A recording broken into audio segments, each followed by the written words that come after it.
NCERT solution.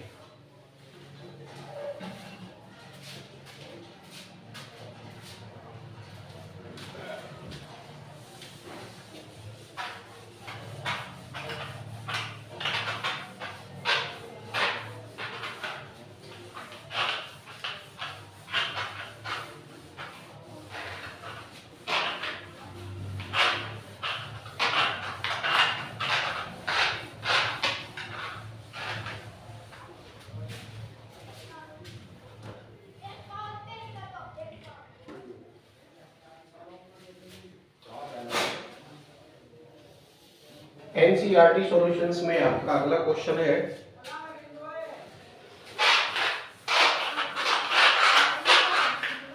इस question में वो कहते हैं कि 2 माइक्रोकूलम का कोई बिंदु आवेश किसी किनारे पर 9 सेंटीमीटर किनारे वाले किसी घनीय गोशीय पृष्ठ के केंद्र पर स्थित है। पृष्ठ से गुजरने वाला नेट फ्लक्स क्या है? तो क्वेश्चन में जो दे रखा है उसको लिखेंगे। यहाँ आवेश दे रखा है इन्होंने 2 माइक्रोकूलम, तो Q की वैल्यू उन्होंने दे रखी है Q इक्वल टू 2 माइक्रोकूलम। इस माइक्रो को कूलम में चेंज करेंगे, हो जाएगा 2 इंटू 10 की पावर माइनस की 6 कूलम। अब देखिए जो आपका गॉस की प्रमेय है, वो गॉस की प्रमेय है phi E equal to Q upon epsilon 0, यानी किसी भी पृष्ठ से गुजरने वाला वैद्युत फ्लक्स उसको दिए गए आवेश पर निर्भर करता है, त्रिज्या पर निर्भर नहीं करता और न ही किसी डिस्टेंस पर कोई निर्भर करता है, क्योंकि यहाँ पर डिस्टेंस या दूरी का कोई भी जिक्र नहीं हुआ है और न ही कोई इसका सीधा संबंध है। इसीलिए केवल दिया गया आवेश ही जिम्मेदार होगा गुजरने वाले वैद्युत फ्लक्स के लिए। तो हम लिख सकते हैं थ्योरी में, घनीय गोशीय पृष्ठ से गुजरने वाला वैद्युत फ्लक्स, घनीय गोशीय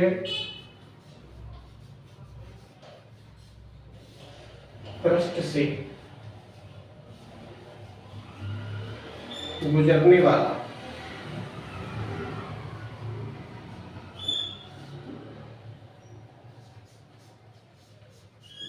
गुजरने वाला वैद्युत फ्लक्स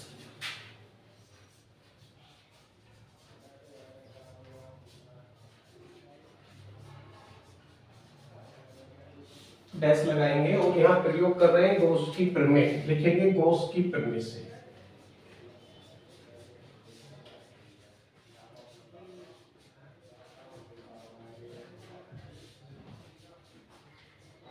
गॉस की प्रमेय से, गॉस की प्रमेय है आपके पास phi E equal to Q upon epsilon 0, किसी भी पृष्ठ से गुजरने वाला वैद्युत फ्लक्स हम इसके माध्यम से ज्ञात करेंगे। वैल्यू रखेंगे तो हो जाएगा phi E equal to Q की वैल्यू आपके पास में है 2 इंटू 10 की पावर माइनस के 6 अपॉन में, और एप्सिलॉन 0 की वैल्यू है आपके पास 8.85 गुणा 10 की घात माइनस 12। माइनस 12 को ऊपर ले जाओ तो ये प्लस की हो जाएंगी और हो जाएगा phi E इक्वल टू 2 गुणा, अब देखिए 6 माइनस की पहले से है, 12 ऊपर और जा रही है प्लस की, तो प्लस की बचेंगी 6 पूरे के बटे 8.85। अब देखिए यहाँ पर 10 की घात 6 है, इसमें से कम कर देंगे तो ये 20 हो जाएगा, या करके आप इसको लिख सकते हैं phi E equal to 20 into 10 की पावर 5 पूरे के बटे 8.85। अब नीचे वाले से ऊपर वाले को हम बात करेंगे, जो 8.85 है, यानी आप इसको राउंड फिगर में 9 मान सकते हैं। तो 9 से यदि आप 20 को डिवाइड करेंगे तो 9 दूनी 18, 2 दशमलव कुछ आएगा, यानी आंसर में दे रखा है 2.26। तो phi E इक्वल टू हो जाएगा 2.26 गुणा 10 की घात 5 न्यूटन मीटर स्क्वायर प्रति कूलम, न्यूटन मीटर स्क्वायर प्रति कूलम। यही आपका आंसर है। phi E equal to 2.26 into 10 की पावर 5 न्यूटन मीटर स्क्वायर प्रति कूलम। अब देखिए यहाँ पर दो एक दूरी दे रखी थी इन्होंने, वो दूरी है 9 सेंटीमीटर किनारे वाले। तो देखिए यहाँ पर जो सूत्र प्रयोग कर रहे हैं गॉस की में, इसमें डिस्टेंस का कोई भी सीधा संबंध नहीं है। तो डिस्टेंस परिवर्तित होने से किसी भी पृष्ठ से गुजरने वाले वैद्युत फ्लक्स पर कोई भी प्रभाव नहीं पड़ेगा, इसलिए हो जाएगा phi equal to Q upon epsilon 0। तो 9 सेंटीमीटर जो डिस्टेंस दे रखी थी इन्होंने, इसका कोई भी कार्य नहीं है, हम इसको प्रयोग नहीं करेंगे क्योंकि सूत्र में आया ही नहीं कहीं ये वैल्यू। तो सीधा सीधा जो वैल्यू मांगी है कैलकुलेशन करेंगे, जो भी आएगा वो गुजरने वाला वैल्यू फ्लक्स होगा।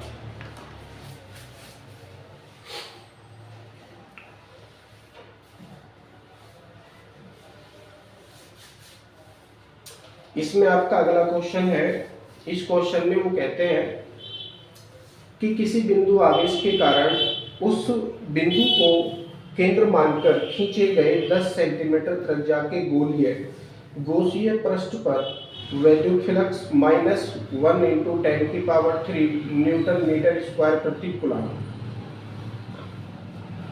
तो इन्होंने इस क्वेश्चन में दो खंड दे रखे हैं, ए और बी, अलग अलग क्वेश्चन इन्होंने इसमें पूछे हैं। तो ए में ये कहते हैं यदि गोशीय पृष्ठ की त्रिज्या दुगनी कर दी जाए तो पृष्ठ से कितना फ्लक्स गुजरेगा। क्वेश्चन नंबर बी में ये कहते हैं बिंदु आवेश का मान क्या है। तो जैसे हमने ये वाला क्वेश्चन किया था इसी के अकॉर्डिंग आप समझ लीजिए, गोशीय गोलीय पृष्ठ यानी गोल पृष्ठ है, गोशीय पृष्ठ, उसकी त्रिज्या दुगनी कर दे रहे हैं। तो दुगनी करने से गुजरने वाले वैद्युत फ्लक्स पर कोई भी प्रभाव नहीं पड़ेगा क्योंकि यहाँ पर रेडियस का कोई भी संपर्क नहीं है। गुजरने वाले वैद्युत फ्लक्स पर त्रिज्या का कोई भी निर्भरता नहीं है, यानी त्रिज्या पर निर्भर नहीं करेगा गुजरने वाला वैद्युत फ्लक्स, इसलिए कोई भी प्रयोग नहीं होने के कारण जो आपका वैद्युत फ्लक्स है वो कितना ही रहेगा, -1 × 10⁻³ न्यूटन मीटर स्क्वायर प्रति कूलम ही रहेगा। यदि त्रिज्या दुगुनी, 3 गुनी, 4 गुनी, 10 गुनी, 20 गुनी कितनी भी कर दो तो कोई भी प्रभाव इस पर नहीं पड़ेगा। तो ये क्वेश्चन नंबर 1 का आंसर हो जाता है इसी क्वेश्चन में। आप इस क्वेश्चन को अलग देख लीजिए।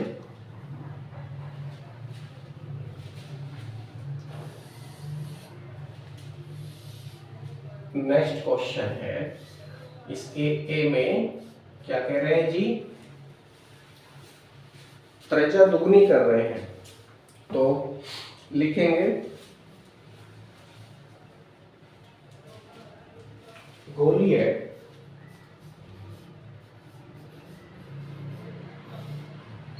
चूंकि का चिन्ह लगा दीजिए आप इसको, चूंकि गोलीय गोशीय पृष्ठ से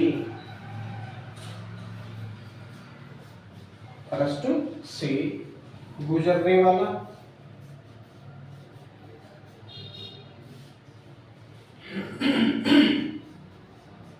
वैद्युत फ्लक्स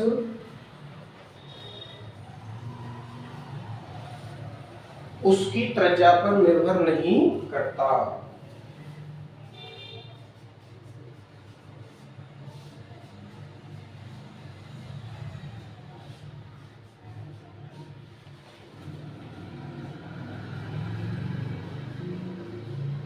निर्भर नहीं करता।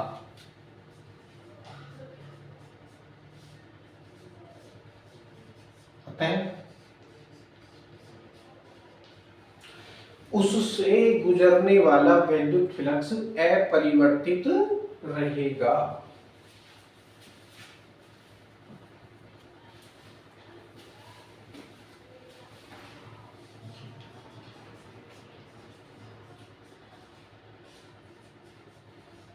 अतः उस पृष्ठ से या गोलीय कोशीय पृष्ठ से गुजरने वाला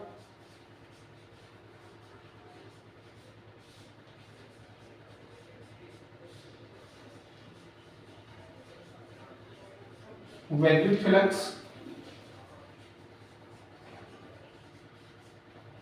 अपरिवर्तित रहेगा या वैद्युत फ्लक्स नहीं बदलेगा।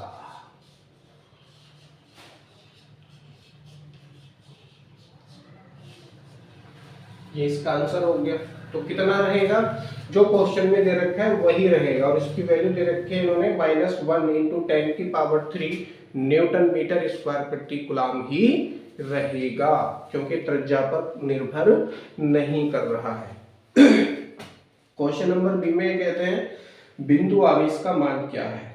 अब बिंदु आवेश का मान पूछा है क्वेश्चन नंबर बी में, और यहाँ दे रखा है फाई ई की वैल्यू। क्वेश्चन में फाई की वैल्यू दे रखी थी इन्होंने -1 × 10⁻³ न्यूटन मीटर स्क्वायर प्रति कूलम। ये वैल्यू उन्होंने दे रखी है बिंदु आवेश का मान, ये यहाँ पर पूछते हैं। तो क्या प्रयोग करेंगे, माना बिंदु आवेश Q है, माना बिंदु आवेश Q है, तब गॉस की प्रमेय से जो थ्योरी में बोल रहा हूं वो आप लिखेंगे सोल्व करते समय, गॉस की प्रमेय से।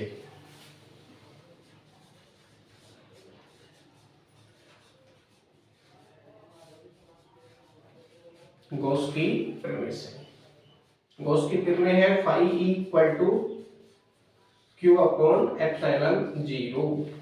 तो फाई की वैल्यू दे रखी है, Q की वैल्यू आपको निकालनी है, तो सबसे पहले Q को ही पहले लिखेंगे, तो Q इक्वल टू हो जाएगा फाई ई इंटू एप्सिलॉन 0। तो फाई की वैल्यू आपके पास में कितनी है, -1 × 10⁻³ -1 × 10⁻³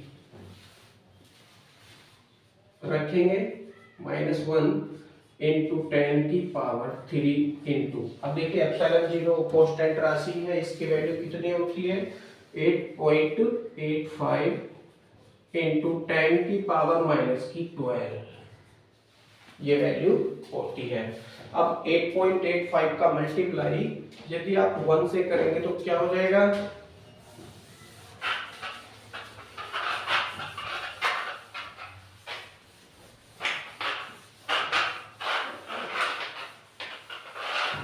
ये क्वेश्चन नंबर बी आपका चल रहा है।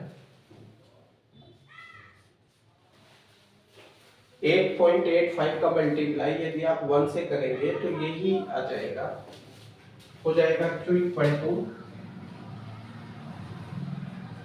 माइनस का चिन्ह लगाएंगे, क्योंकि गुजरने वाला वैल्यू फ्लक्स माइनस में दे रखा है उन्होंने, तो हो जाएगा 8.85 इंटू, अब देखिए 10⁻⁻12 है और यहाँ 10⁻+3 है, घटा देंगे तो -9 बचेंगी, 10⁻−9 कूलम। ये आंसर आ जाता है आपका। बिंदु आवेश का जो मान है वो आ जाता है 8.85 × 10⁻⁻9 कूलम, और ये माइनस में है, यानी नकारात्मक वैल्यू आ रही है, ऋणात्मक आवेश रखा हुआ है गॉसियन पृष्ठ के केंद्र पर। या करके एक लाइन और जोड़ सकते हो आप, ये -9 है, +9 से इसका मल्टीप्लाई कर देंगे तो नैनो में चेंज हो जाएगा, Q इक्वल टू हो जाएगा ये माइनस का 8.85 नैनो कूलम। यदि आप प्लस के 10⁻9 से इसका मल्टीप्लाई करेंगे तो ये हो जाएगा माइनस का 8.85 नैनो कूलम। लेकिन आंसर आपका ये कूलम ही दे रखा है, तो आप इसको यहीं तक लिख सकते हो।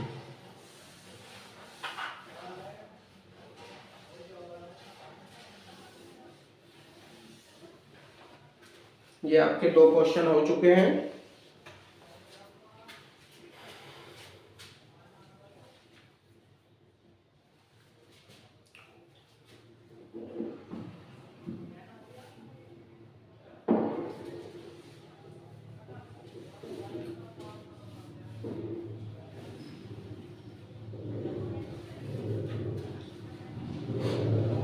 बाकी नेक्स्ट वीडियो में आई होप आपको समझ भी आ रहा होगा। इस क्वेश्चन को दोबारा और समझ लेंगे। इस क्वेश्चन को दोबारा पढ़ेंगे तो इसमें दे रखा है इन्होंने, किसी बिंदु आवेश के कारण उस बिंदु को केंद्र मानकर खींचे गए 10 सेंटीमीटर त्रिज्या के गोलीय पृष्ठ पर वैद्युत फ्लक्स -1 × 10⁻³ न्यूटन मीटर स्क्वायर प्रति कूलाम है। तो पहले खंड में पूछते हैं ये, यदि गोशीय पृष्ठ की त्रिज्या दुगुनी कर दी जाए तो फ्लक्स कितना होगा या कितना फ्लक्स गुजरेगा। तो देखिए, गोलीय कोशीय पृष्ठ से गुजरने वाला वैद्युत फ्लक्स उसकी त्रिज्या पर निर्भर नहीं करता, क्योंकि सूत्र है गॉस की प्रमेय का phi = Q/ε0। यहाँ पर रेडियस का या किसी भी डिस्टेंस का कोई भी जिक्र नहीं हुआ है, तो रेडियस से इसका कोई भी संबंध नहीं है। अतः उस पृष्ठ से गुजरने वाला वैद्युत फ्लक्स नहीं बदलेगा, क्योंकि त्रिज्या पर निर्भर नहीं कर रहा है। तो कितना ही रहेगा, -1 × 10⁻³ न्यूटन मीटर स्क्वायर प्रति कूलाम ही रहेगा। पृष्ठ की त्रिज्या चाहे कितनी भी कर दो। अब क्वेश्चन नंबर बी में ये कहते हैं कि बिंदु आवेश का मान क्या है। अब फाई की वैल्यू दे रखी थी इन्होंने कितनी, -1 × 10⁻³ न्यूटन मीटर स्क्वायर प्रति कूलाम। पूछते हैं बिंदु आवेश का मान। तो हम मान लेंगे, माना बिंदु आवेश का मान Q है, माना बिंदु आवेश का मान Q है या माना बिंदु आवेश Q है। तब गॉस की प्रमेय से गॉस की प्रमेय का प्रयोग करेंगे और Q को साइड में लेंगे तो फिर पलट हो जाएगा phi × ε0। अब चिन्ह सहित यहाँ पर वैल्यू रखेंगे, क्योंकि आवेश का चिन्ह सहित मान यहाँ पर पूछा है इन्होंने। -1 × 10⁻³ ये फाई की वैल्यू है, × 8.85 × 10⁻⁻⁻⁰ ये आपके ε0 की वैल्यू है। कैलकुलेशन करेंगे, क्योंकि ये 1 है और ये 8.85 मल्टीप्लाई करेंगे तो सीधा 8.85 ही आ जाएगा। पावर वहाँ पे -12 है और -12 में से फिर अगर माइनस कर देंगे आप तो बचेंगे केवल 9, और यही आपका आंसर होगा। Q = -8.85 × 10⁻⁻⁹ कूलाम का आवेश बिंदु आवेश पर है। ये सॉल्व आपका हो चुका है। Thank you.